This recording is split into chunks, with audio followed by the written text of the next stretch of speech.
Yang pertama, sebenarnya ada banyak hal yang ingin saya sampaikan karena tadi sudah dibatasi fasilitator 2,5 menit.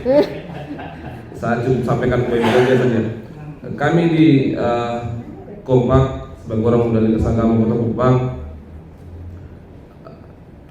ada beberapa pencapaian yang kemudian kami dapat untuk mendukung program pemerintah.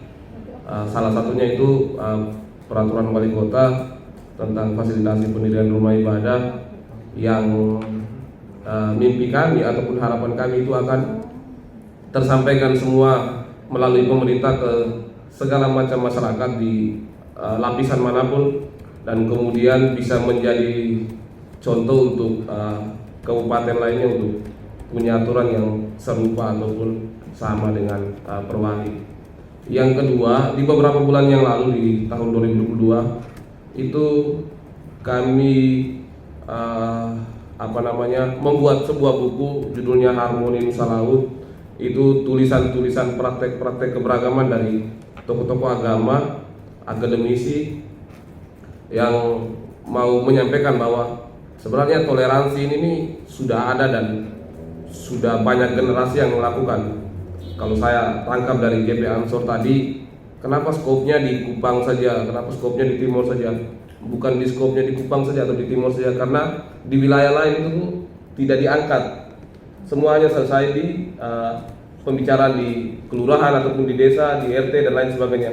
Tidak pernah diceritakan sampai ke luar-luar. Contoh saja di Alor. Alor itu tuh ada tiap tahun itu tuh ada festival Al-Quran dari kulit kayu. Tapi kan narasi itu kan hanya selesai di Alor, ataupun kalaupun tinggi ya selesai di Kupang, tidak sampai ke jauh. Nah, kemudian dengan narasi Nusa Laut itu yang kita mau mengupdate bahwa sebenarnya banyak cerita yang perlu kita teladani, perlu kita sikapi sebagai manifestasi dari kita sebagai manusia. Setelah launching itu buku, kita juga bekerja sama ataupun berkolaborasi dengan beberapa jurnalis, yang kemudian kita mengangkat itu dengan jurnalis rukun, karena pengalaman kami ataupun penglihatan kami itu jurnalis ataupun wartawan pada umumnya untuk meliput berita soal keagamaan itu juga di momentum-momentum tertentu, misal Idul Fitri karena ada umat Kristiani yang jaga parkir kemudian diangkat, begitu juga dengan Natal. Tapi ada cerita yang lebih dalam dari itu tuh tidak diangkat oleh jurnalis. Jadi kita bersama dengan jurnalis, dengan Pos Kupang, ada Fox NTT, Berita Cendana dan beberapa media yang lain. Soal advokasi sebenarnya sama sih, kurang lebih sama sih dengan konteks yang ada di Bijeli. Kami sedang mengadvokasi yang ada di Boentuka, Musola Ataharia di Boentuka.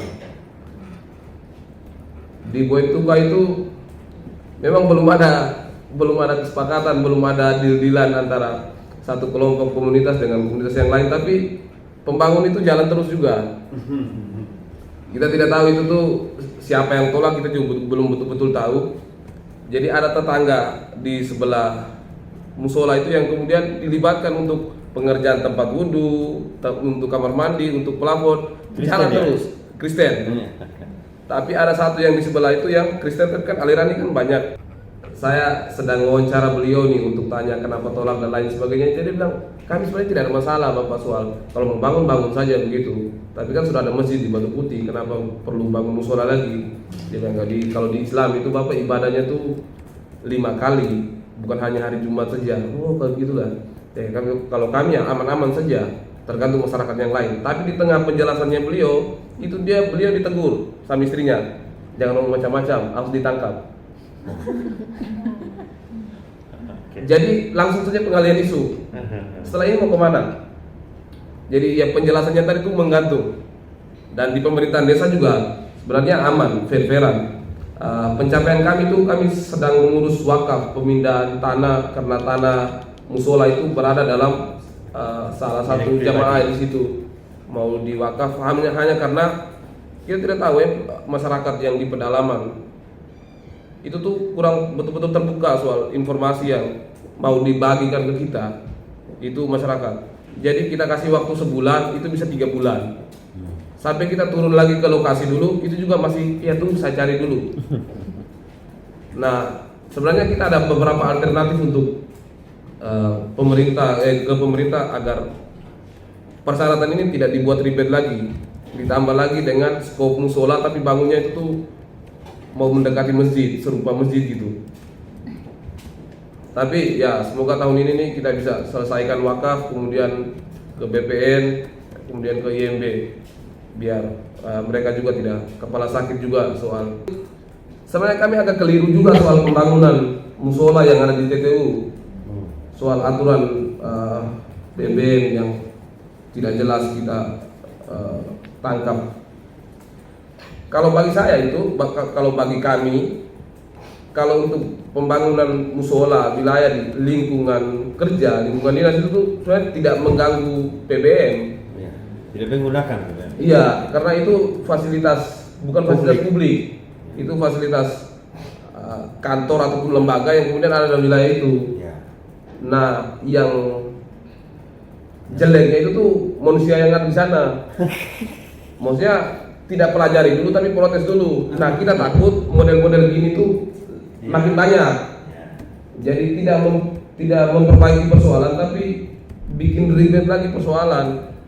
Nah, nanti setelah itu baru klarifikasi itu kenapa tidak baca dulu? Kan harusnya kan baca dulu baru protes.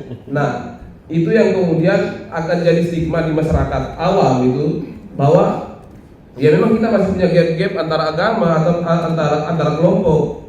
Jadi orang tidak ngomong lagi soal di Jawa kan ada yang melakukan penolakan gereja. Jadi kita di sini juga tolak pembangunan masjid. Itu yang pola yang kemudian masih ada di masyarakat NTT yang kurang SDM ini.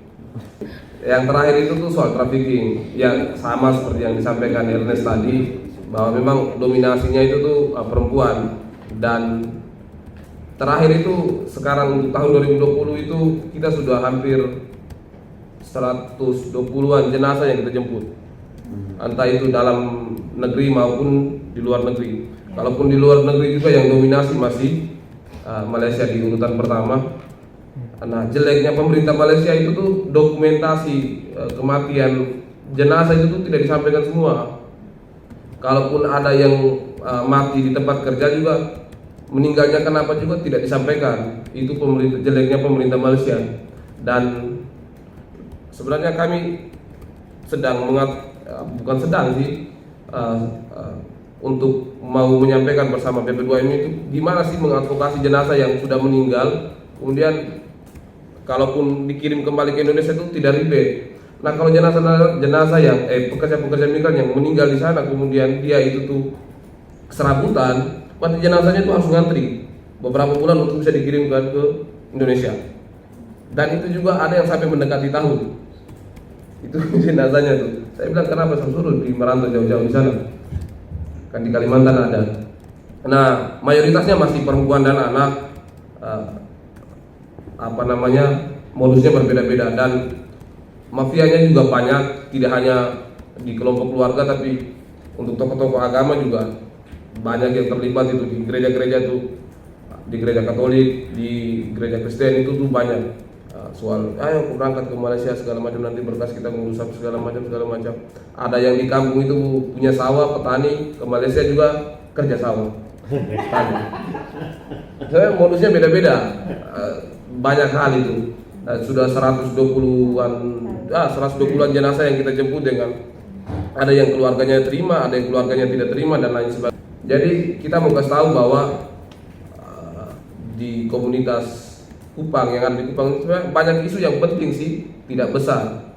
Kalau yang isu yang besar itu kita paling tidak suka kalau isu Jakarta itu dijadikan isu nasional yang kemudian orang-orang NTT itu semua mulai ya ini. Padahal banyak hal yang perlu dikerjakan. Kita terus ketemu soal anak perempuan yang SMP yang sudah jual temannya, itu ada di Kupang, tapi orang tidak terinformasi soal itu. Intinya Jakarta dijadikan skop nasional segala macam untuk pukul rata bahwa ini isu nasional, ini isu Indonesia. Sebenarnya tidak sih bagi kami. Sebenarnya banyak persoalan di NTT yang perlu kita betul-betul sadar.